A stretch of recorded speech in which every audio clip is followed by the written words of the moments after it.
முடிய மாட்டேங்குது அப்படின்றவங்க தயவு செய்து முழங்கால் படிட்டு இந்த முதல் காரியத்திற்காக நம்ம ஜெபம் பண்ணோம். அப்படியே முழங்கால் படிட்டு, தேங்க்யூ ஜீசஸ், நான் ஒன்றை உம்மிடத்தில் கேட்கிறேன் ஆண்டவரே, எனக்கு ஒரு தயவை நான் கேட்கிறேன் ஆண்டவரே. என்னுடைய தோல்வியில எனக்கு ஆவிக்குரிய விதமா சிந்திக்க தெரியல, என்னுடைய அவமானத்துல எனக்கு ஆவிக்குரிய விஷயமா சிந்திக்க தெரியல. முழுக்க முழுக்க என்னுடைய சிந்தை முழுக்க முழுக்க மாம்ச பிரகாரமாகவே யோசிக்குது. ஆனால் இன்று ஒரு கிருபை எனக்கு வேண்டும். கைகளை உயர்த்தி சொல்லுங்கள், ஆண்டவரே, நான் ஆண்டவரே ஆவிக்குரிய பிரகாரமாய் யோசிப்பதற்கு எனக்கு ஒரு கிருபையை தாரும் ஆண்டவரே.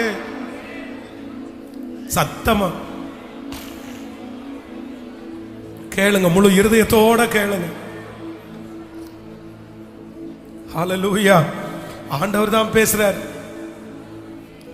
இந்த ஒரு யோசனை மட்டும் நமக்கு இருக்குமானால் நான் நம்புகிறேன் நம்முடைய முழு வாழ்க்கையை அது சீர்படுத்திரும். சத்தத்தை உயர்த்தி கேளுங்க. நன்றி அப்பா, நன்றி அப்பா, நன்றி அப்பா, நன்றி நன்றி ஆண்டவரே, ஸ்தோத்திரம். என்னுடைய சிந்தனை இப்பொழுது ஆவிக்குரிய சிந்தனையாய் மாற்றும் ஆண்டவரே. என்னுடைய மாமிச சிந்தை அழியட்டும். எனக்கு இருக்கிற பிரச்சனை, எனக்கு இருக்கிற சூழ்நிலை, எனக்கு வந்திருக்கிற அவமானம், எனக்கு வந்திருக்கிற நிந்தை, எனக்கு வந்திருக்கிற புறக்கணிப்பு, இது ஒவ்வொன்றையும் மாமிச பிரகாரமாய் அல்ல ஆவிக்குரிய பிரகாரமாய் சிந்திப்பதற்கு தேவரீர் எனக்கு ஒரு கிருபையை தாரோ. நன்றி ஆண்டவரே, நன்றி. இரக்கமும் ஒருக்கமும் நீடிய சாந்தம் கிருபையும் உள்ளவரே, இரக்கமும் ஒருக்கமும் நீடிய சாந்தம் கிருபையும் உள்ளவரே. சொல்லுவோம். என் ஜீவனை அழிவில் நின்று, அழிவில் நின்று, என் ஜீவனை, என் ஜீவனை அழிவில் நின்று, அழிவில் நின்று மீட்டவரே, என் இயேசுவே மீட்டவரே,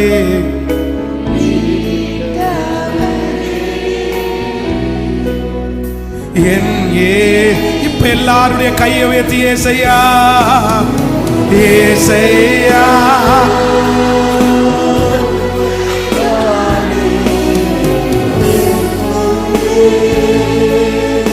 நேருத்தி சத்தமா ஏசையா. உங்க முழு பலத்தோட பாடுங்க. ஏசப்பா, ஏசப்பா, ஏசப்பா. திரும்ப திரும்ப சொல்லுங்க, ஏசையா, இயேசுவே. என்னுடைய மாம்ச சிந்தை முழுவதுமாக இப்பொழுது இப்பொழுது இப்பொழுது அப்படியே மறையட்டும் சொல்லிக்கொண்டே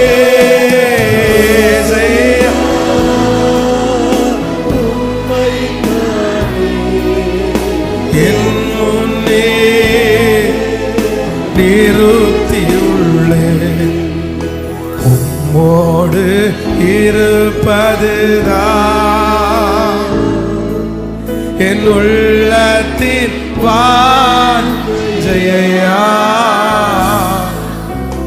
உம் சித்தம் செய்வதுதான் இதயத்தின் ஏகமையா. உம்மோடு இருப்பதுதான் என் உள்ளத்தின்.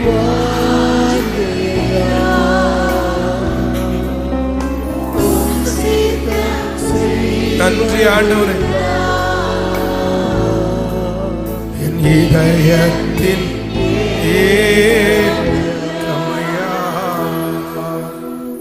எங்களுடைய சிந்தனைகளை நீர் மாற்றுவதற்காக நன்றி. உங்க கரங்களில் எங்களை முழுவதுமாய் தாழ்த்துகிறோம் இயேசுவின் மூலம் பிதாவே, ஆமென். உட்காருங்க. ஆண்டவருடைய பிள்ளைகளே, நான் நம்புறேன் நம்முடைய மாமிச சிந்தையை நம்ம மாற்றி ஆவிக்குரிய சிந்தையை யோசிச்சனாலே நம்மை சுற்றி இருக்கிற 75% பிரச்சனை என்ன பண்ணுவோம்னா ஒன்றும் இல்லாம போகும். இந்த யுத்தம் மாம்சத்துக்குரிய யுத்தம் அல்ல. இந்த யுத்தம் மாம்சத்துக்குரிய யுத்தம் அல்ல. இந்த யுத்தம் யாருடைய யுத்தம் அப்படின்னா இது ஆவிக்குரிய யுத்தம். இது ஆவிக்குரிய யுத்தம். ஹல்லேலூயா. இன்னைக்கு வீட்டில் போய் நீங்க ஜெபம் பண்ணுங்க. இல்லைன்னா புது வருஷம் சந்திக்கிறதுக்கு முன்னாடி உங்க சிந்தனையில வர வேண்டிய முதல் பரிசுத்தம் என்ன அப்படின்னு சொன்னா, என் சிந்தை இனி மாம்சமா அல்ல, எதுக்கும் என்ன பண்ணணும்னா ஆவிக்குரிய விஷயமாய். ஹல்லேலூயா, ஹல்லேலூயா. எத்தனை பேர் நம்புறீங்க? நம்பர் 2, இரண்டாவதாக ஒரு வசனத்தை நம்ம வாசிக்க போறோம். பிலிப்பியர் 2ஆம் அதிகாரம் 2வது வசனத்தை வாசிக்கலாமா? பிலிப்பியர் 2ஆம் அதிகாரம் 2வது வசனத்தை வாசிக்கலாம். நீங்கள் ஏக சிந்தையும் ஏக அன்புள்ளவர்களுமாய் இருந்து இசைந்த ஆத்துமாக்களை ஒன்றையே சிந்தித்து என் சந்தோஷத்தை நிறைவாக்குங்கள். அடுத்த வசனத்தை கூட வாசிக்கலாம். ஒன்றையும் வாதினாலாவது வீண் பெருமையினாலாவது செய்யாமல் மனத்தாழ்மையினாலே ஒருவரை ஒருவர் தங்களிலும் மேலானவர்களாய் எண்ண கடவீர்கள். கவனிங்க ஆண்டவருடைய பிள்ளைகளே, இந்த இடத்துல என்ன சொல்லப்படுகிறது அப்படின்னா ஒரே சிந்தை உள்ளவர்கள் ஆகி. அப்படின்னா இதுக்கு நான் கொடுக்கிற தலைப்பு என்ன அப்படின்னு சொன்னா, சிந்தனையில பரிசுத்தம் என்கிற ஒன்று என்ன அப்படின்னா, ஒரு தேவனுடைய பிள்ளை தன்னுடைய மனதிலே எழும்புகிற சிந்தனைகளை நீங்க அடக்கி ஆளணும் அப்படின்னா வளர்க்க கூடாது அப்படின்னு ஜெபம் பண்ணணும். இன்றைக்கு கவனிங்க, நம்முடைய சிந்தை அப்படின்றது நான் முன்னாடி சொன்னது மாதிரி இது எவ்வளவு தூரம் நீங்க பெருசு பண்ண முடியுமோ. நம்முடைய உடம்புல இருக்கிற நிறைய அவயவங்கள் பார்த்தீங்க அப்படின்னு சொன்னா நம்முடைய கண் பார்வைக்கு சின்னதா தெரியும். ஆனா அதை எடுத்து நம்ம பெருசு பண்ணணும் அப்படின்னு சொன்னா அது ரொம்ப பெருசா. விசேஷம் அந்த குடல் இருக்கு பாருங்களேன். அந்த குடல் அப்படின்றது இவ்வளவுதான் இருக்கும். உள்ள நீங்க பாத்தீங்கன்னா அவ்வளவுதான் இருக்கும். ஆனா அதை எடுத்துட்டு நீங்க அதை பெருசு பண்ணீங்கன்னா அது கிலோமீட்டர் தூரம் போகும். அவ்வளவு தூரம். அதே மாதிரி இந்த சிந்தனை என்ன அப்படின்னு சொன்னா, நீங்கள் வளர்த்த நீங்க யோசிக்க அது எட்டாததாய் அது லாங் டைம் போயிட்டே இருக்கும். ஆனா ஆண்டவருடைய பிள்ளைகள் என்ன பண்ண தெரியணும் அப்படின்னு சொன்னா, தவறான சிந்தனைகள், தேவையற்ற சிந்தனைகளை உங்களுடைய மனசு ஆரம்பிக்கும் போது அதுக்கு நீங்க என்ன கொடுக்க கூடாதுன்னா, நீங்க உரம் போட்டு நீங்க அதை யோசிச்சு அதை திரும்ப அதை மல்டிப்ளை பண்ணி அதை பெருசு பண்ணாம ஆண்டவருடைய பிள்ளைகள் அடக்குவதற்காக நீங்க ஜெபம் பண்ணணும். அது எந்த சிந்தையாக வேண்டும் என்றாலும் இருக்கலாம். அப்படின்னா நான் 2005வது வருடத்துல இந்த ஊழியம் ஆரம்பிச்சேன். 2004வது வருஷத்தினுடைய ஆரம்பத்தில் இந்த திருச்சியில நான் ஊழியத்தில் இருந்தபோது நான் என்னுடைய சிந்தையை என்ன பண்ணிட்டேன் அப்படின்னு சொன்னா, யோசனையினால ரொம்ப கசக்கி ஆயிடுச்சு. அப்படின்னா அன்னைக்கு சொல்லித்தரதுக்கு யாரும் இல்லை, அன்னைக்கு எனக்கு புரிஞ்சுக்கிறதுக்கும் இல்லை. ஒன்னே ஒன்று என்ன அப்படின்னு சொன்னா, தனிமை என்கிற ஒன்றை இதற்கு முன்பாக நான் சந்திக்கல. த ஃபர்ஸ்ட் டைம் அந்த தனிமை என்ற ஒன்றை நான் சந்திக்கிறேன். இந்த தனிமையை எனக்கு எப்படி கையாளுறது அப்படின்னு தெரியல. இதுக்கு முன்னாடி ஊரில் இருக்கும்போது ஃப்ரெண்ட்ஸ் நிறைய பேர் இருந்தாங்க, காலேஜில் இருக்கும்போது ஸ்டூடெண்ட் இருந்தாங்க, வார்டனாக இருக்கும்போது ஆள் இருந்தாங்க, சென்னையில் ஊழியம் பண்ணிட்டு இருக்கும்போது ஆட்கள் இருந்தாங்க. த ஃபஸ்ட் டைம் ஒரு தனி மனுஷனா, தனி ஆளா, யாருடைய பேச்சு துணையும் இல்லாம, ஒரு மொபைல் ஃபோன் கூட கையில் இல்லாம, ஒரு பொருள் வாங்க போகணுன்னா கூட 2 கிலோமீட்டர் தாண்டி போய் ஒரு முள் காட்டுக்குள்ள தனிமையாய் படுத்து கிடக்கும்போது சுத்தி இருக்கிற ஜனங்களை பார்த்தோ என்னை அடிச்சிருவாங்க, என்னை கொன்றுவாங்க அப்படின்ற பயம் அல்ல, பேச்சு துணைக்க கூட ஒருத்தர் இல்லையே அப்படின்னு நினைச்சு யோசிச்சு யோசிச்சு யோசிச்சு யோசிச்சு என்னுடைய சிந்தையை நான் ரொம்ப பெருசு பண்ணிட்டேன். ஒன்னொன்னா யோசனை வந்துருச்சு. நம்ம தப்பா நம்ம நினைச்சிட்டோம், ஊழியத்துக்கு வந்ததுனால யார்ட்டையும் சிரிக்க முடியாது, நமக்கு ஃப்ரெண்ட்ஸை உண்டு பண்ண முடியாது. என்னுடைய அந்த சிந்தை நாளுக்கு நாள் நான் உருவம் கொடுத்து கடைசியில் என்ன ஒரு மன நோயாளியாவே மாத்திருச்சு. சைக்காலஜிக்கலாக அஃபெக்ட் ஆகிற அளவுக்கு என்னை கொண்டு போய் விட்டுருச்சு.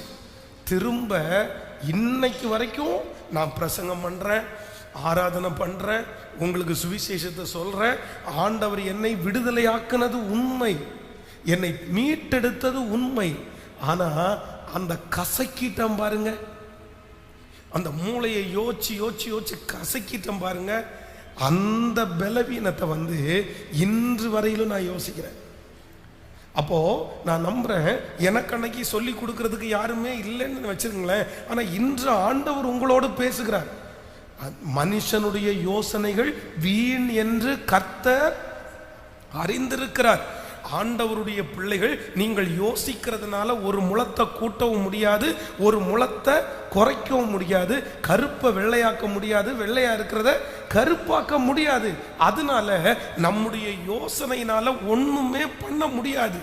ஒன்று நீங்கள் நினைத்து கொள்ள வேண்டும், ஆண்டவரே இன்று எனக்கு ஒரு கிருபை தாரும், என்னுடைய யோசனைகளை நான் என்ன பண்ணணும்னா கட்டுப்படுத்தணும். அப்படின்னா எந்த அளவுக்கு அப்படின்னு சொன்னா, உங்களுடைய அன்றாட வாழ்க்கையை நீங்கள் நடைமுறையாக செய்கிற காரியத்தை பாதிக்கிற அளவிற்கு உங்க சிந்தை போகுமானால் நீங்க நோயாளி ஆயிட்டீங்கன்னு அர்த்தம்.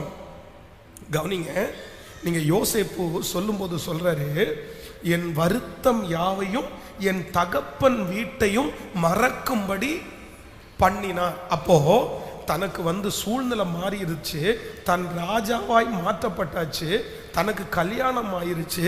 இப்போ தனக்கு பிள்ளை பிறக்கிற வரைக்கும் யார அவனால மறக்க முடியல? சொல்லுங்க, தகப்பனை மறக்க முடியல.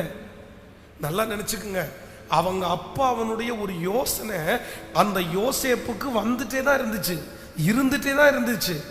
ஆனா இந்த யோசனை போத்திபாருடைய வீட்டுல அவனுக்கு கொடுக்கப்பட்டிருக்கிற வேலையை ரொம்ப பர்ஃபெக்டா, ரொம்ப அழகா, நேர்த்தியாய் செய்கிறத என்ன பண்ணல? கேட்கல. பக்கத்தில் இருக்கிற கையை பிடிச்சு சொல்லுங்க, உங்க சிந்தனை உங்களுக்குரிய விஷயத்தை செய்ய விடாம உங்களை தடுக்கிற அளவுக்கு போய் நிறுத்தாதீங்க. உங்களுக்கு கவலை இருக்கலாம், சொல்றது உங்களுக்கு புரியுது இல்ல? யோசேப்புக்கு இல்லாத கவலையா? தன்னுடைய தகப்பனாரோடு இருக்கும் போது தன்னுடைய தகப்பனார் அவனுக்கு பல வர்ண அங்கிய போட்டு அவனை ஸ்பெஷலா கவனிச்சாரு, அவனை ஸ்பெஷலா வச்சிருந்தாரு. அவனுடைய அப்பாவுடைய அன்பை அவனால மறக்கவே முடியல. 15 வருஷமா மறக்கவே முடியல. தனக்கு ஒரு பிள்ளை பிறக்கும் போதுதான் சொல்றான், என் வருத்தம் யாவையும் என் தகப்பன் வீட்டையும் கர்த்தர் மறக்கும்படி செய்தார் அப்படின்னு சொல்றாரு. நீங்க ஆதி ஆகமத்துல 41ஆம் அதிகாரம் 51வது வசனத்துல இதை வாசிக்க முடியும். 41:51 யோசேப்பு என் வருத்தம் யாவையும் என் தகப்பனுடைய குடும்பம் அனைத்தையும் நான் மறக்கும்படி பண்ணினார் என்று சொல்லி மூத்தவனுக்கு மனாசே என்று பெயரிட்டார். அப்போ தன்னுடைய தகப்பனுடைய துக்கம் தன்னுடைய முதல் பிள்ளை பிறக்கும் போது அவனுக்கு மறக்குது. ஆனா அது வரைக்கும் யோசேப்பு யோசிச்சுட்டு இருந்தா எவ்வளவு யோசிச்சுக்க முடியும் நினைக்கிறீங்க? நான் தெரியாம வந்துட்டேன், அங்க வந்திருக்கிற யாருக்குமே எதிர்காலமே இல்லை, எனக்கு எதிர்காலமே இல்லாம போயிருமோ, எனக்கு இந்த மாதிரி ஆயிருமோ, என்னை இந்த போத்திபாருடைய வீட்டில் இப்படி பண்ணிட்டாங்களே, நான் சிறைச்சாலைக்கு வந்துட்டேனே, உண்மையிலேயே யோசேப்புனுடைய ஒரு அனுபவத்தை உங்க வாழ்க்கையில ஆண்டவர் அனுமதிச்சிருந்தாருன்னா நம்ம நிறைய பேர் என்ன ஆயிருப்போம் தெரியுமா? பாதி பைத்தியம் ஆயிருப்போம். கீழே இருந்து மேலே வர்றது பிரச்சனை இல்லை, கீழே இருந்துட்டே கீழே இருக்கிறது பிரச்சனை இல்லை. ஆனா ஒரு உன்னதமான இடத்துல இருந்து கீழே வர்றதுன்றது அவ்வளவு சுலபமானது அல்ல. ஆனா இவ்வளவு தனிமையின் மத்தியிலையும், பாஷை தெரியாத ஊர், அடிமையாக்கப்பட்ட ஊர்ல யோசேப்புக்கு எதை கையாளுகிற கிருபை இருந்துச்சுன்னா, என் சிந்தனைய எனக்கு கொடுக்கப்பட்டிருக்கிற பொறுப்பை நேர்த்தியாய் செய்து முடிக்காம தடை பண்ற அளவிற்கு நான் விடவே மாட்டேன்னு ஒரு தீர்மானத்தை எடுத்திருந்தார். வேதம் சொல்லுகிறது, அவனுடைய கைகள் விலங்கு போட்டு ஒடுக்கப்பட்டதாம். அவன் ரொம்ப சிறுமையை அனுபவித்தான். அத்தனை சிறுமையின் மத்தியிலையும் தன்னுடைய சிந்தனையை மட்டும் என்ன பண்ணலைன்னா, அவன் நேர்த்தியா வச்சிருந்தான். அதை அதிகமாய் நெகட்டிவை யோசிக்கிறதுக்கு இடம் கொடுக்கவே இல்லை. ஆமென். இந்த ஜபத்தில் இருக்கிற ஆண்டவருடைய பிள்ளையே, ஏதோ ஒரு அனுபவத்துக்குள்ள ஆண்டவர் உங்களை கொண்டு போயிருக்கலாம். என்னமோ நடக்கலாம், என்னென்னமோ நடக்கலாம். நான் நம்புறேன் இந்த சூழ்நிலை மாறுமான்னு கேட்டா கண்டிப்பா இந்த சூழ்நிலை மாறும். எத்தனை பேர் ஆமோதிக்கிறீர்கள்? நீங்க கடந்து போகிற சூழ்நிலையை ஆண்டவர் நிச்சயம் ஒரு நாள் மாற்றுவார். சில வருடங்கள் தொடரலாம், ஆனா இது சாகிற வரைக்கும் தொடராது, தொடரப்போவது இல்லை. இதுக்கு முன்பாக நீங்கள் சிந்தித்த, நீங்கள் மனதை போட்டு உழைத்த எத்தனையோ காரியத்தை இன்று அந்த சிந்தனையை ஒன்றுமில்லாமல் கர்த்தர் அவமாக்கி இருக்கிறார்.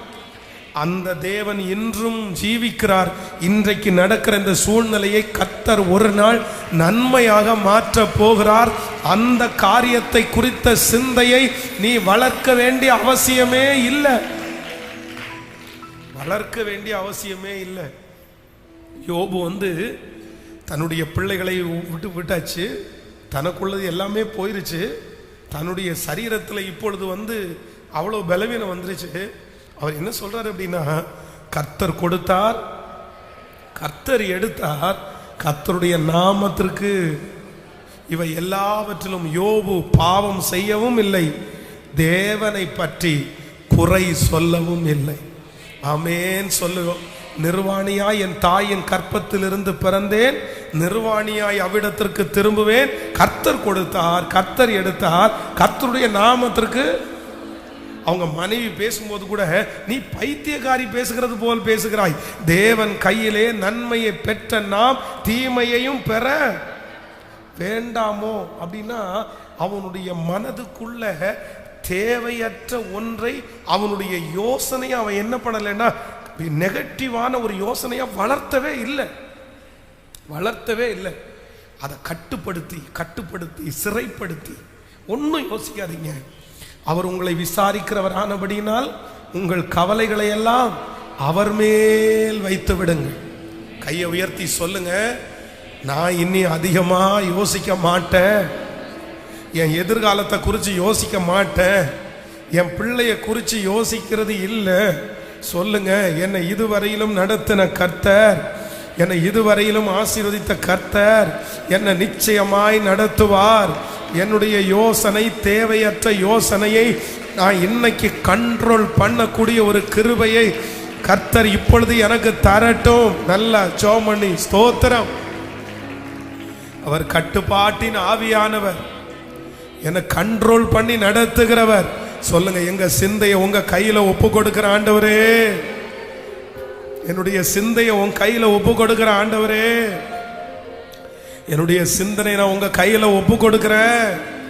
எனக்கு ஆண்டவரே தேவையற்ற அந்த சிந்தனையை நான் வளர்த்தாதபடிக்கு அதை கட்டுப்படுத்துவதற்கு இப்பொழுது அதற்கு வேண்டிய தேவையை கர்த்தர் எனக்கு சொல்லுங்க, எனக்கு தருவீராகப்பா, எனக்கு தருவீராகப்பா, எனக்கு தருவீராக ஆண்டவரே. ஆமென், ஹல்லேலூயா. அப்போஸ்தலனாகிய பவுல் கப்பல் சேதத்தை முடித்து ஒரு தீவில் கரை ஒதுங்கி இப்பொழுது குளிர் காய்கிறதற்காக கொஞ்சம் விறகுகள் எல்லாம் போட்டு அவங்க நிறைய பேர் தீ எரிஞ்சிட்டே இருக்குது. இப்போ ஒரு விரியன் பாம்பு வந்து அவனுடைய கையை கவ்விருச்சு அப்படின்னா, எந்த அளவுக்கு கவ்விருச்சுன்னா டோட்டலாக அப்படி தொங்கிட்டு இருக்குன்னு வைங்களேன். விரியன் பாம்பு விஷம் நிறைஞ்ச பாம்பு. ஆனால் வேதம் சொல்லுது, அதை தீயில தட்டி போட்டுட்டு தனக்கு ஒன்றும் நேரிடாததை பார்த்த உடனே அந்த ஜனங்கள் எல்லாரும் என்ன பண்ணாங்களாமா, வேறு சிந்தையாகி அவனுடைய கையில பாம்பு அப்படியே கவ்விட்டு இருக்கும்போது இவன் இன்னும் சடுதியாய் விழுந்து சாவான்னு நினைச்சாங்களாமா. அவன் சாகாததை பார்த்து வேறு சிந்தையாகி இவன் தேவர்கள் அப்படின்னு சொன்னாங்களாம். அப்போ ஆப்போசிட்ல இருந்தவங்க வந்து சிந்திக்கிறாங்க, ஆனா தான் கையில பாம்பு கவி இருக்குது. அப்போ சொன்ன பவுல் என்ன பண்ணலைன்னா, நம்மளா இருந்தா என்ன, நமக்கு அந்த ஒரு நிமிஷத்துல எவ்வளவு வந்துட்டு போகும் தெரியுமா? பாம்பு கடிச்சு யாரெல்லாம் செத்தானோ அவன் எல்லாம் நம்ம கண்ணு முன்னாடி வருவான். உண்மைதானே? அதுவும் பாம்பு கடிச்சு ஜீவிக்கிறவன் யாரும் கண்ணு முன்னாடி வரமாட்டான், பொழைச்சவன் யாரும் கண்ணு முன்னாடி வரமாட்டான். யாரெல்லாம் செத்து போனாங்களோ எல்லாரும் கண்ணு முன்னாடி வந்து அப்படி, அப்புறம் அடுத்து எனக்கு நுர வழிய வரப்போகுது, அதுக்கப்புறம் என்னுடைய உடம்புல எல்லாம் கட்டி கட்டி ஆக போகுது, அவ்வளோதான். உடனே கையை பார்ப்போம், காலை பார்ப்போம், அதை பண்ணுவோம், இதை பண்ணுவோம். இல்லை, ரொம்ப ஜாக்கிரதையாக இருக்கணும். கடந்த இந்த சம்பவம் நீங்கள் ரொம்ப கவனமாக நீங்கள் கவனிக்கணும். உங்களுடைய சிந்தனையை வளர்த்தக்கூடாதுன்றதுல இந்த கூகுள்ன்ற ஒன்று வந்துச்சு பாருங்களேன். இது நிறைய விதத்தில் நன்மையாக இருக்குது, ஆனால் நிறைய விதத்தில் இது தீமையாக மாறுது.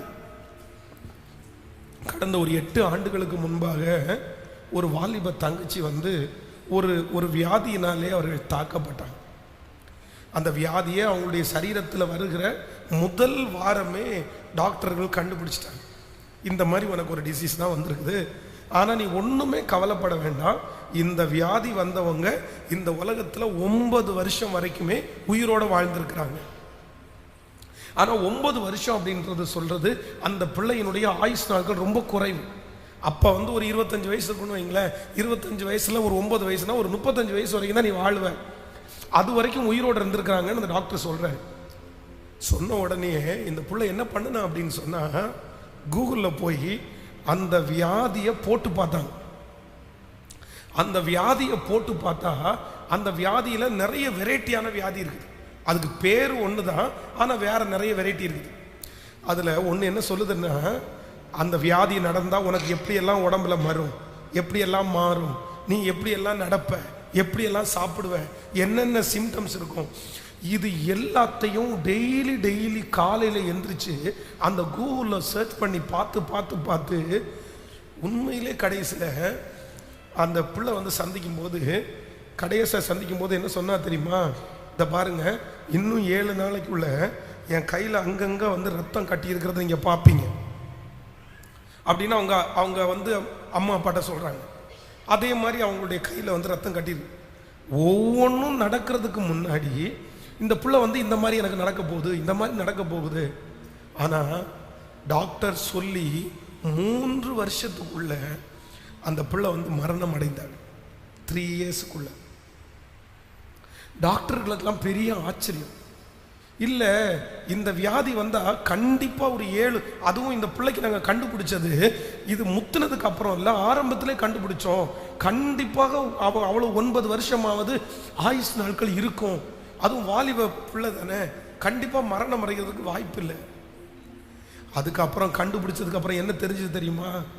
இந்த கூகுளில் போய் அந்த பிள்ளை எல்லாத்தையும் சர்ச் பண்ணி யோசிச்சு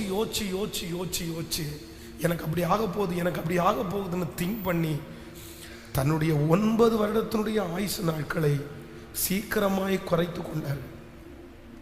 இன்றைக்கு உங்களை ரொம்ப அன்போட கேட்குற ஆண்டவருடைய பிள்ளையே, நான் பாதிக்கப்பட்டதுனால சொல்ற ஆண்டவருடைய பிள்ளையே, உங்களுடைய யோசனையினால நீங்க இழைச்சு போகாதீங்க.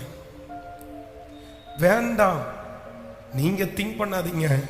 உங்களை நடத்துகிறவர் கர்த்தர் இருக்கிறார். கண்டிப்பா உங்களை கர்த்தர் கைவிடவே மாட்டார். ஆமென் சொல்லுங்கள். நீங்க யோசிச்சு என்ன பண்ண போறீங்க? நீங்க யோசிச்சு என்ன செய்ய போறீங்க? உங்க பிள்ளைய குறித்து நீ யோசிக்காதம்மா. உங்க பிள்ளைய குறித்து நீங்க யோசிக்காதீங்க பிரதர். நான் நம்புறேன் அவங்க காலங்கள் கர்த்தருடைய கரத்தில் இருக்கிறது. அவர் நினைச்சார்னா எப்ப வேணாலும் எவரையும் மேன்மைப்படுத்தவும் பலப்படுத்தவும் கர்த்தருடைய கரத்தினாலே ஆகும். அந்த திருமண காரியம் ஒழுங்கு செய்யப்படும். அந்த குழந்தை பாக்கியம் கிடைக்கும் என்று நான் நம்புகிறேன். கர்த்தர் அந்த சிறையிருப்பை மாற்றுவார் என்று நான் நம்புகிறேன். அந்த கடன் பிரச்சனையிலிருந்து ஒரு விடுதலையை கர்த்தர் தருவார் என்று நம்புகிறேன். இல்ல இன்னொன்னு கவனிங்க, ஆண்டவர் என்ன தண்டிச்சிருவாரோன்னு கூட என்ன பண்ண வேண்டாம், ரொம்ப யோசிக்க வேண்டாம். பக்கத்தில் கையை பிடிச்சி சொல்லுங்க, நிறைய பேருக்கு மற்ற கவலை எல்லாம் இல்லை. என்ன யோசனை அதிகமாக இருக்கு தெரியுமா? ஆண்டவர் என் கூட இருக்கிறாரான்னு ஒரு யோசனை. போயிட்டாரா, கர்த்தர் என்ன தண்டிக்கிறாரா, ஆண்டவருக்கு பிரியம் இல்லாமல் நான் வாழ்ந்துட்டேனா? அப்போ ஸ்பிரிச்சுவலை குறித்து கூட திங்கிங்னா யோசனைன்னா யோசனை அவ்வளோதான். ஒரு சின்ன மிஸ்டேக் பண்ணின உடனே எல்லாமே போயிடுச்சு, அவ்வளோதான். கர்த்தர் என்னை கைவிட்டாரு, நான் செத்துருவேன், எனக்கு எதுவுமே நடக்காது, அப்படி ஒரு பெரிய யோசனை. நான் என்ன நம்புறேன் அப்படின்னு சொன்னேன், அப்படியெல்லாம் இல்லை. அதுக்காக நீங்கள் தப்பு பண்ணுங்க அப்படின்னு நான் உங்களை உற்சாகப்படுத்துகிறேன் அப்படின்னு நினைக்காதீங்க. நம்முடைய ஆண்டவர் மனதுருக்கம் உள்ளவர். நம்முடைய வாழ்க்கையில் நிறைய மிஸ்டேக்ஸ் வர்றதற்கு காரணம் என்ன அப்படின்னா, நம்ம மனுஷன்றதை நம்ம அறியணுன்றதுக்கு தான் நம்ம மிஸ்டேக் வருது. நம்ம மிஸ்டேக் வரல அப்படின்னு வைங்களேன், நம்மை அறியாமலே நமக்கு நிறைய பெருமை வந்துடும். அதனால எதை குறிச்சும் ரொம்ப என்ன பண்ண வேண்டாம். கேட்கல, என் கூட பைபிள் காலேஜ் படித்த ஒரு பிரதர் ரொம்ப அழகாக பிரசங்கம் பண்ணுவார், நல்லா பாட்டு பாடுவார். ஆனால் இன்னைக்கு வரைக்கும் அவர் ஒரு இடத்துல ஊழியம் செய்யாமலே இருக்கிறார். அவர், நான் பைபிள் காலேஜ் முடிச்சு பாருங்களேன், நான் 2003 முடித்தேன். இன்னைக்கு 2023 20 வருஷம் ஆச்சு. 20 years, 20 வருஷமாக அவர் ஊழியம் செய்யலை. ஏன் தெரியுமா? அவர் அன்னைக்கு நாங்கள்லாம் தாடி வச்சதுக்கு ஒரு ரீசன் இருந்துச்சு, அவர் தாடி வச்சதுக்கு ஒரு ரீசன் இருந்துச்சு. என்ன தெரியுமா? எனக்கு இன்னும் அந்நிய பாஷை கிடைக்கல, அதனால தாடி வச்சிருக்கேனாரு. அவரை ஊழியத்திற்காக நீ இந்த இடத்துக்கு ஊழியத்துக்கு போ அப்படின்னு சொல்லும்போது, இல்லை எனக்கு ஊழியம் போடாதீங்க, எனக்கு அந்நிய பாஷை கிடைச்சதுக்கு அப்புறம் தான் நான் என்ன பண்ணுவேன், ஊழியத்துக்கு போவேன் அப்படின்னு சொல்லி இருந்த மனுஷன் இன்னைக்கு வரைக்கும் எதுவுமே செய்யலை. 20 years, 20 வருஷம் ஆகுது. அப்போ எதையாவது ஒன்றை பிடிச்சிக்கிட்டு எதையாவது ஒன்றை யோசிச்சுட்டு ஆண்டவருடைய பிள்ளைகள் நீங்கள் உங்களுடைய வாழ்க்கையை இழந்துடக்கூடாது. என்ன பண்ணணும் அப்படின்னா, எல்லாத்தையுமே சில நேரங்களிலே அப்படியே லிபரலா, சரி கர்த்தர் பார்த்து கொள்ளுவார், யெகோவா ஈரே, கர்த்தர் பார்த்து கொள்ளுவார். ஈசாக்க பலி செலுத்துவதற்காக கொண்டு போகும்போது ஆபிரகாமுடைய மனசுல எத்தனை யோசனை போயிருக்கும் சொல்லுங்க. இந்த பிள்ளைய திரும்பி நம்ம கொண்டு வருவோமா? சாராளுக்கு நம்ம என்ன பதில் சொல்லுவோம்? நேசகுமாரனாச்சே.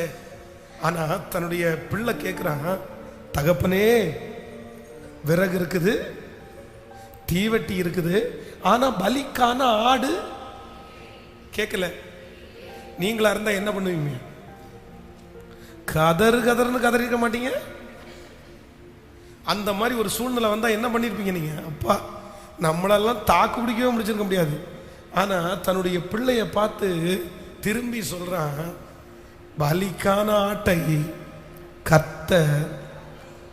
எனக்கு யோசனையே இல்லப்பா, கல்யாணம் எப்படி நடக்கும் சொல்லுங்க சத்தமா. கர்த்தர் பார்த்து கொள்ளுவோம் சொல்லுங்க, சத்தமா சொல்லுங்க, சத்தமா சொல்லுங்க எல்லாருமே.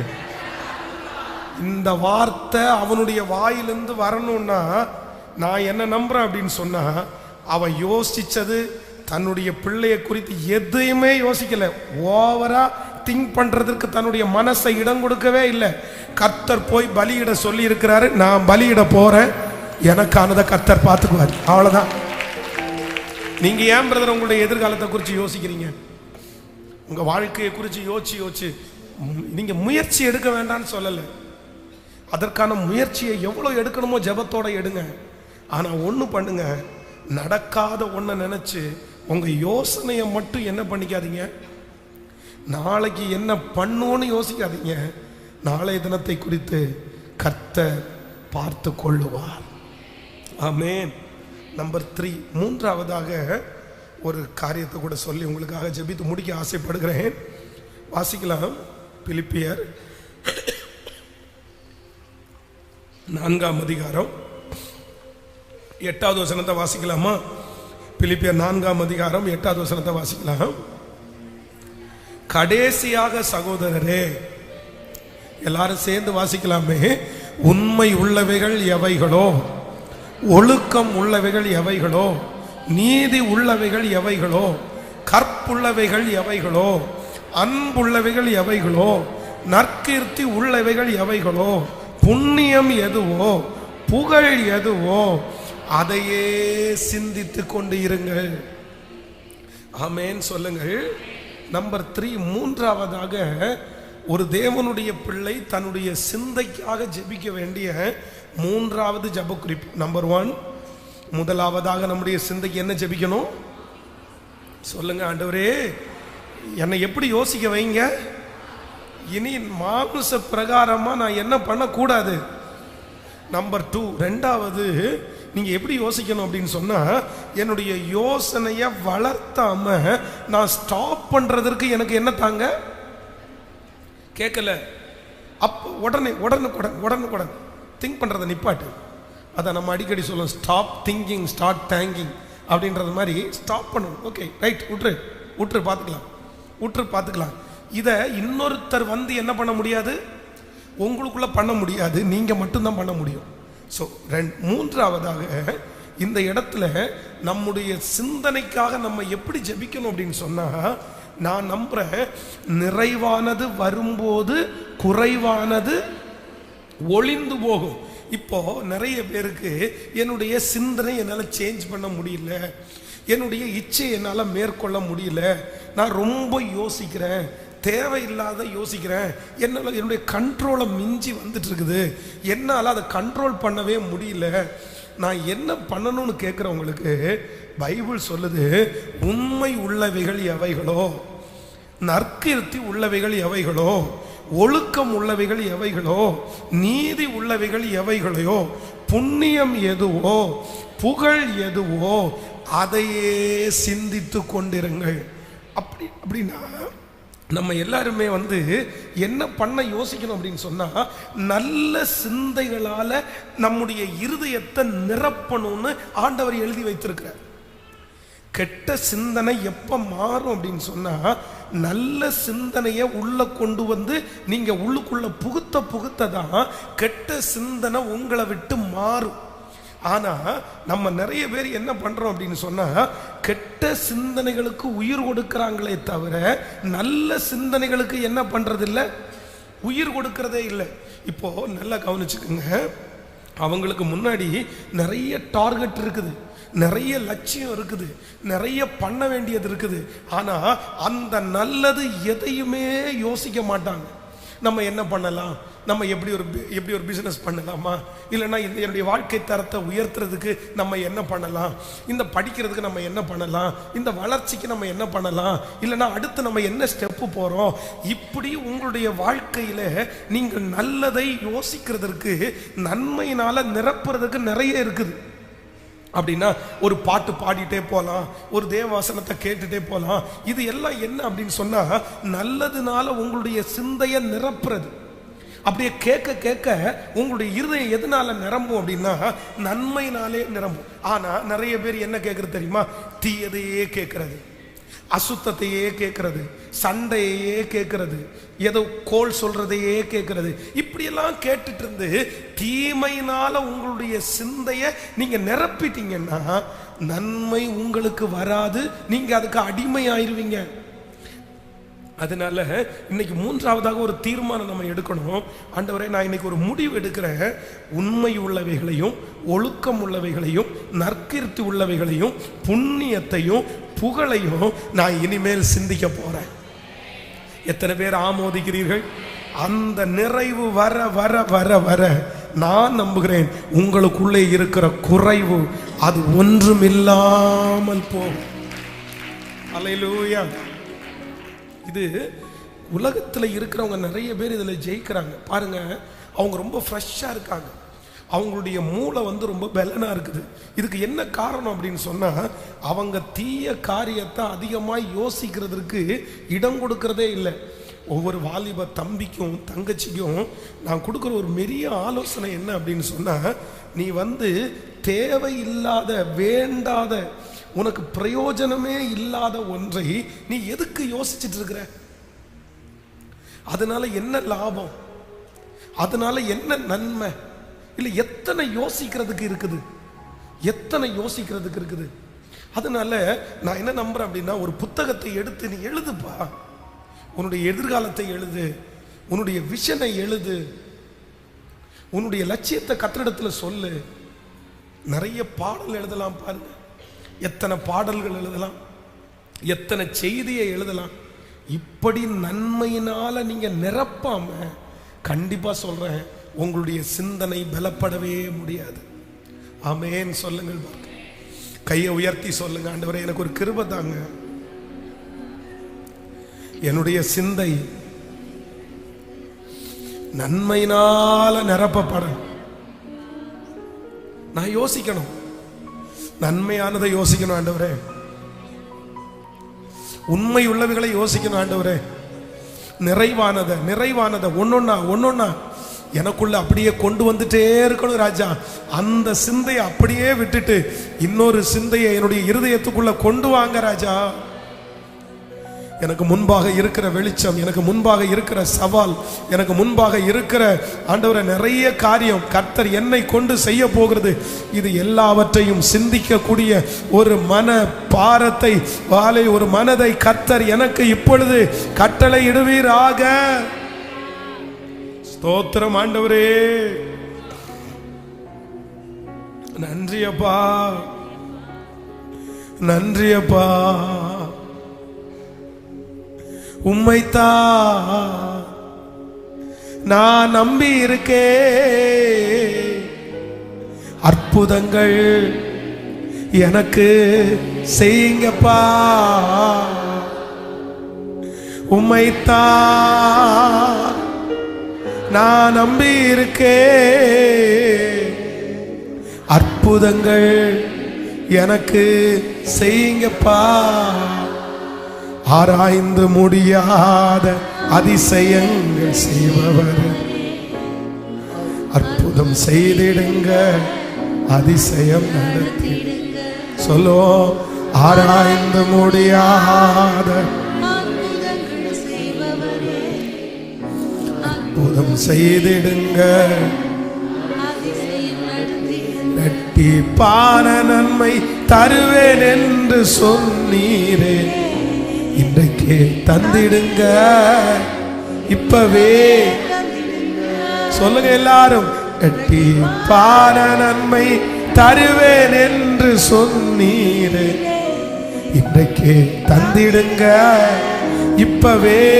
இப்ப எல்லாருடைய கையை வைத்து உம்மைத்தான்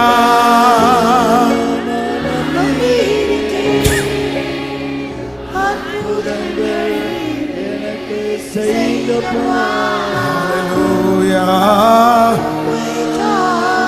இயேசுவே,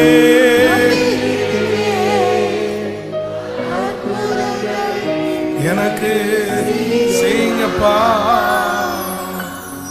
ஹல்லேலூயா. இந்த இரண்டாவது நாள்ல உங்க சிந்தனைகள் எல்லாம் ஆண்டவர் சீர்படுத்த போறாரு. வேதம் சொல்லுது, நம்முடைய யோசனைக்காக அவருடைய தலையிலே முள் கிரீடம் சூட்டப்பட்டது.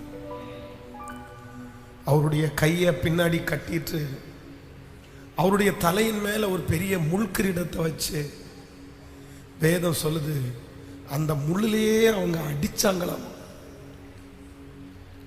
அந்த முள் ரொம்ப நீளமானது, அது அப்படியே உள்ளுக்குள்ள குத்திருச்சு. ஆனா கூட அதை எல்லாவற்றையும் கர்த்தர் பொறுத்து கொண்டார். காரணம் என்ன அப்படின்னு சொன்னா, உங்களுடைய என்னுடைய சிந்தையை சீர்படுத்தும்படியாகத்தான் அவர் அந்த வலியை தாங்கி கொண்டார். அதனால இதுவரையிலையும் சிந்தனையில போராடி கொண்டிருக்கிற ஒவ்வொருத்தரையும் நான் நம்புறேன், கர்த்தர் உங்களுடைய சிந்தனையிலிருந்து ஒரு விடுதலை கர்த்தர் தருவார். உடைய சிந்தனையை சீர்படுத்தக்கூடிய கிருபையை கர்த்தர் தருவார். அதை கட்டுப்படுத்தக்கூடிய கிருபையை கர்த்தர் தருவார்.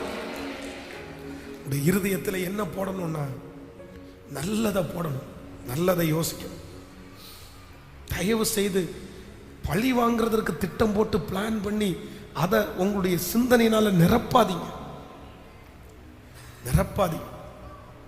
நிறைய பேர் அப்படிதான். யாராவது ஒருத்தர் ஏதாவது ஒன்று செஞ்சிட்டாங்களா, உடனே என்ன பண்ணுவாங்க தெரியுமா?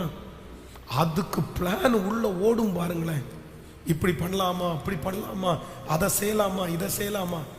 நான் என்ன நம்புறேன்னா, அதை எங்க கொண்டு போகாதீங்கன்னா உங்க மைண்டுக்கே என்ன பண்ணாதீங்க சொல்லுங்க. நான் உங்களுக்காக ரொம்ப பாரப்படுறேன். கர்த்தர் உங்களுக்கு ஒரு பெரிய கிருபை தரணும். என்ன தெரியுமா?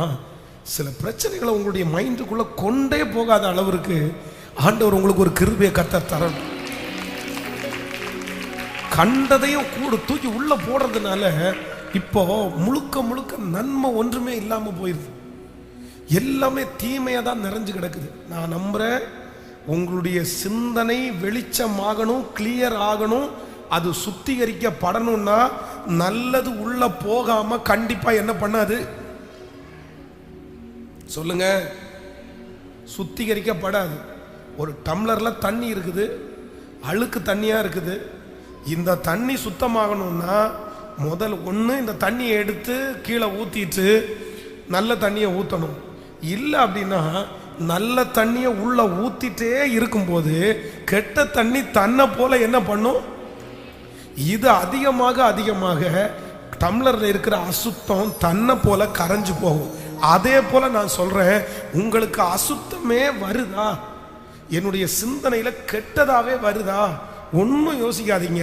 நல்லதை நீங்க அப்படியே பிராக்டிஸ் பண்ணி சொல்லி சொல்லி சொல்லி ஜெபம் பண்ணி பாட்டு பாடி பாடி பாடி உண்மை உள்ளவைகள் எவைகளோ, ஒழுக்கம் உள்ளவைகள் எவையோ, நற்கீர்த்தி உள்ளவை, இதையே யோசிங்க. நான் நம்புறேன் இந்த வருஷத்துக்குள்ள கடந்து போறதுக்குள்ள நம்முடைய சிந்தையை கர்த்தர் புதிதாக்க வல்லவர். அவ்வளவுதான், வேற ஒண்ணுமே இல்லை. இது ஒரு பெரிய யுக்தி எல்லாம் இல்லை. நிறைவானது வந்துச்சு, குறைவானது போச்சு. ஆமேன் சொல்லுங்க. அப்படியே எளிமை நிற்கலாமா எல்லாரும்? நம்முடைய சிந்தனையை சீர்படுத்துகிற கர்த்தர், உடைய யோசனைகளை உறுதிப்படுத்துகிற கர்த்தர், நீ நினைப்பதற்கும் வேண்டிக் கொள்வதற்கும் அதிகமாய் செய்கிற கர்த்தர், என்னுடைய தரிசனங்களுக்கு உயர் கொடுக்கிற கர்த்தர், எனக்குள்ளே அந்த யோசனையை வைக்கிறவர் கர்த்தர், நிறைவேற்ற வல்லவராய் இருக்கிறார். அந்த அனந்த ஞானத்தை எனக்கு தருகிற ஒரு நல்ல கர்த்தர்.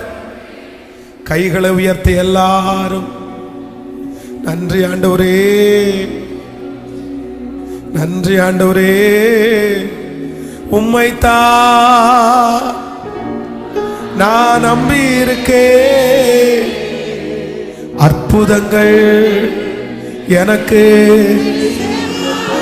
சத்தமா சொல்லுங்க, உம்மைத்தான்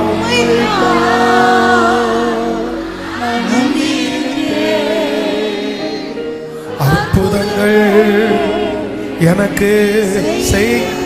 திரும்ப திரும்ப கையை உயர்த்தி உம்மைத்தான் இயேசுவே, அற்புதங்கள் எனக்கு செய்யப்பா. 100க்கு 100 உம்மையே நம்புவேன். அற்புதம் செய்திடுங்க, அதிசயம் நடத்திடுங்க. 100க்கு 100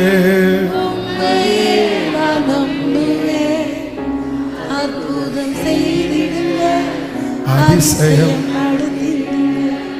மனிதர் முன்பாக தலைகுனிந்து போக உதவி செய்திடுங்க,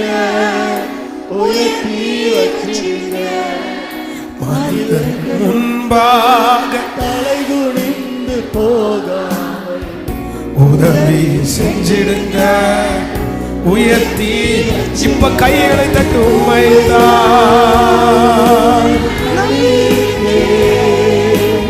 அற்புதங்கள் செய்யுங்கப்பா. இயேசுவே நல்ல சிந்தை எனக்கு செய்யுங்கப்பா. ஹல்லேலூயா. உங்களுக்கு அப்படியே உங்களுடைய யோசனைகள் விரிவாயிட்டே இருக்கும், விரிவாயிட்டே இருக்கும்.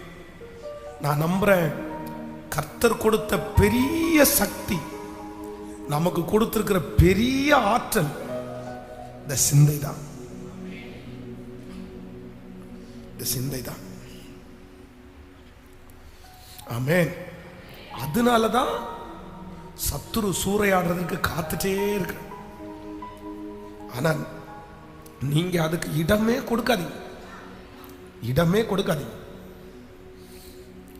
உலகத்தில் இருக்கிற மனிதர்கள் எல்லாம் பேட்டி கொடுக்குறாங்க பாருங்களேன். இந்த பேட்டி கொடுக்கும் போதெல்லாம் பொதுவாக அதை யாரு கொடுக்கணும் தெரியுமா?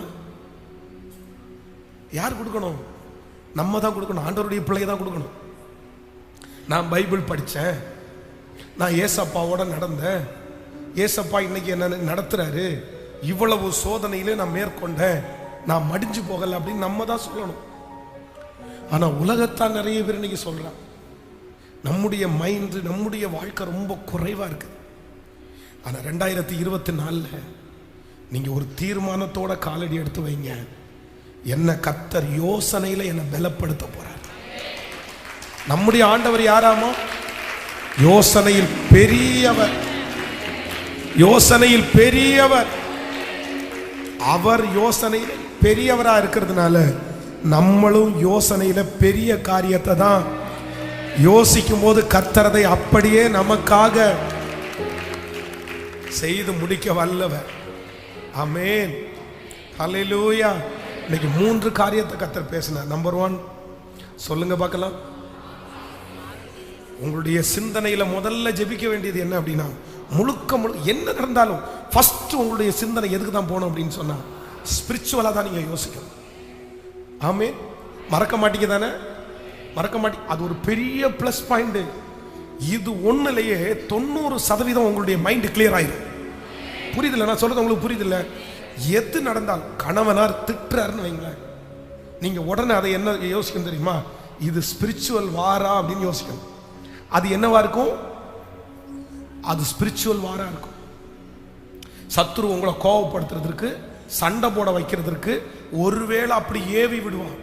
நீங்க அதை ஆவிக்குரிய விதத்தில் பார்த்துட்டீங்கன்னா நீங்க என்ன ஆவீங்க? அமைதி ஆயிடும். சரி, ஓகே, குட்டிச்சாத்தான் பயப்பிள்ளைக்குள்ள வந்துட்டான், நம்ம கொஞ்சம் ஜாக்கிரதையாக தான் இருக்கணும் அப்படின்ற உணர்வு வந்த உடனே உங்க வாயை நீங்க என்ன பண்ணுவீங்க?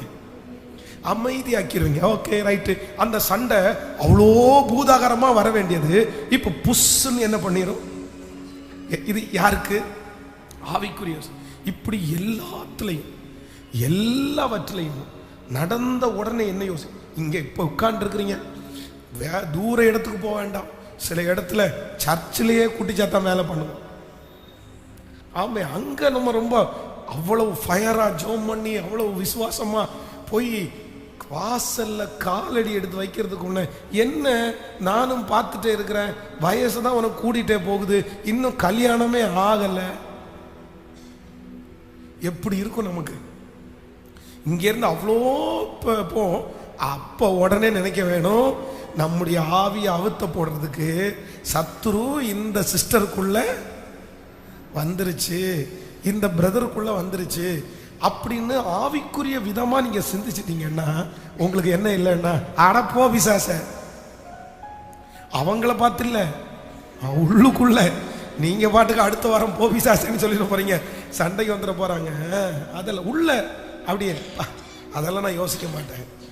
கர்த்தர் எனக்கானதை ஏற்ற நேரத்தில் செய்து வல்லவரா இருக்கு. நம்பர் 2, ரெண்டாவது என்ன? நம்பர் 2, ரெண்டாவது, தேவையற்ற யோசனைய உடனுக்குடன் நீங்க என்ன பண்ணணும் சொல்லுங்க? அப்படி ஸ்டாப் பண்ணணும், கட் பண்ணணும். அந்த டைம் ஏதாவது ஒரு நெகட்டிவ் உங்களுக்குள்ள ஆரம்பிக்குதா? துர்ச்செய்தியை கேட்கிறதுனால் நீதிமானுடைய இருதயம் பதறாது. கர்த்தரை நம்பி கேட்கல, ஒரு கெட்ட செய்தி காதுல கேட்டாச்சு, கேட்ட அடுத்த நிமிஷத்துல ஐயோ அம்மா போச்சா. அங்கேருந்து வந்த செய்தி, போயிட்டு இருந்த இடத்துல பைக் ஆக்சிடென்ட் ஆச்சு, கீழே விழுந்து கால் அடிபட்டுச்சுன்னு சொல்லிட்டாங்கன்னு வைங்களேன். இங்க ஒரு 10 நிமிஷத்துக்கு முன்னாடி காலில் எலும்பு முறிஞ்சிருச்சு. அது முறிஞ்சிருக்குமோ, அது ஆப்ரேஷன் பண்ணால் சரியாகுமோ இல்லையோ, காலை எடுக்க வேண்டியது வந்துருமோ, உயிருக்கு ஏதாவது ஆபத்து வந்துருமோ, இவ்வளவும் யோசிச்சு 2 மணி நேரத்துக்குள்ள அந்த மனுஷனுக்கு மயக்கம் தெளிகிறதுக்குள்ள இந்த ஆள் மயக்கம் போட்டுரும். துர்ச்செய்தியை கேட்கறதுனால் நீதிமானுடைய இறுதி என்ன பண்ணாதாமா? அப்போ நெகட்டிவான அந்த சிந்தனைகளை நம்ம என்ன பண்ணக்கூடாது, வளர்த்தீங்கன்னா அது ஒரு பெரிய மலையா நிற்கும். அதை உங்களால இடிக்க முடியாது. அதுக்கு தான் நான் என்ன சொன்னேன், ரொம்ப ஜாக்கிரதை. நான் கஷ்டப்பட்ட மாதிரி நீங்க யாரும் கஷ்டப்படாதீங்க. ஆமே, அந்தந்த டைம் நீங்க என்ன பண்ணிருங்க,